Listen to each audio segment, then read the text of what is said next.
اور جب کوئی چیز معاف کر دینے لگو تو پیمانہ پورا بھرا کرو، اور جب تول کر دو تو ترازو سیدھی رکھ کر تولا کرو، یہ بہت اچھی بات اور انجام کے لحاظ سے بھی بہت بہتر ہے۔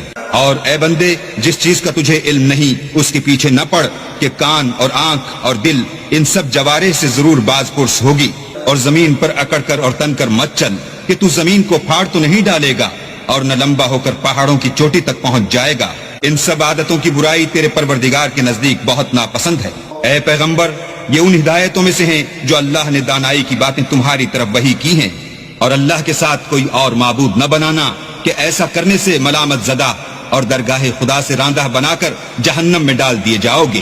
مشرکو، کیا تمہارے پروردگار نے تم کو تو لڑکے دیے اور خود فرشتوں کو بیٹیاں بنایا؟ کچھ شک نہیں کہ یہ تم بڑی نامعقول بات کہتے ہو۔ اور ہم نے اس قرآن میں طرح طرح کی باتیں بیان کی ہیں تاکہ لوگ نصیحت پکڑیں، مگر وہ اس سے اور بدک جاتے ہیں۔